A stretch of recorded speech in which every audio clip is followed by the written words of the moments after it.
India और Armenia के बीच रक्षा और सुरक्षा सहयोग को नए लेवल तक ले जाने के मकसद से chief of defence staff general Anil Chauhan के नेतृत्व में एक हाई लेवल भारतीय सैन्य प्रतिनिधिमंडल 4 दिवसीय दौरे पर आर्मेनिया पहुंचा है। ये यात्रा दोनों देशों के बीच बढ़ते रणनीतिक और सैन्य संबंधों को और मजबूत करने की दिशा में एक अहम पहल माना जा रहा है। आर्मेनिया ने भारत के साथ करीब 2000 करोड़ की डिफेंस डील कर पिनाका रॉकेट लॉन्चर सिस्टम खरीदा और इस बात का अनुमान लगाया जा रहा है कि सीडीएस अनिल चौहान की यात्रा के दौरान ब्रह्मोस क्रूज मिसाइल के साथ बाकी वेपन सिस्टम की खरीद पर बातचीत भी हो सकती है। आर्मेनिया की अगर भौगोलिक स्थिति को देखा जाए तो वो भी कमोबेश भारत की तरह ही दिखता है, जिससे उसके लिए डिफेंस सिस्टम को और मजबूत करना अति आवश्यक है। दिलचस्प बात यह है कि ऑपरेशन सिंदूर के दौरान टर्की और अजरबैजान ने खुलकर पाकिस्तान का साथ दिया।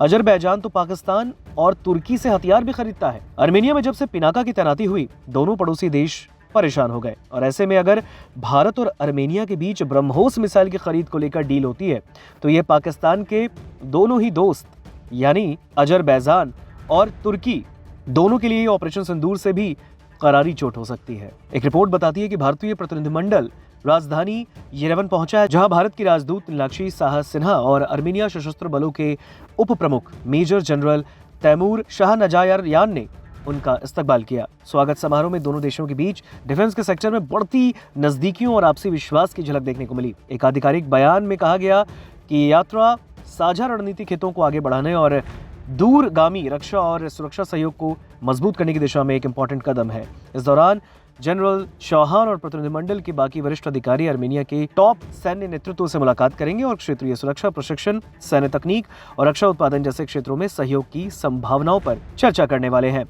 सीडीएस जनरल अनिल चौहान का ये दौरा ऐसे वक्त में हो रहा है जब भारत आर्मेनिया रक्षा सहयोग में काफी मजबूत प्रगति देखी जा रही है। महज 2 हफ्ते पहले रक्षा मंत्री राजनाथ सिंह ने आर्मेनिया के लिए एक पिनाका रॉकेट की पहली खेप को रवाना किया। यह हथियार पुणे स्थित solar defence and aerospace limited की ओर से बनाई गई। सितंबर 2022 में आर्मेनिया ने लगभग 2000 करोड़ रुपए के समझौते के तहत 4 पिनाका रॉकेट सिस्टम बैटरी की खरीद की और इस सौदे में अनगाइडेड, एक्सटेंडेड रेंज और गाइडेड तीनों तरह के रॉकेट शामिल हैं। खास बात यह है कि Armenia Pinaka multi barrel rocket launcher प्रणाली का पहला इंटरनेशनल कस्टमर है, जिसे भारत के रक्षा अनुसंधान और विकास संगठन यानी DRDO ने विकसित किया है। पिनाका प्रणाली की पहली अनगाइडेड खेप की आपूर्ति जुलाई 2023 में शुरू हुई और ये प्रक्रिया 2024 के आखिर तक पूरी कर ली गई और इसके बाद अब उन्नत और गाइडेड वर्जन की आपूर्ति का रास्ता साफ हो चुका है। इस डिफेंस सौदे को भारत के आत्मनिर्भर भारत पहल के तहत रक्षा निर्माण में स्वदेशीकरण और निर्यात बढ़ाने की रणनीति का एक अहम कदम माना जा रहा है।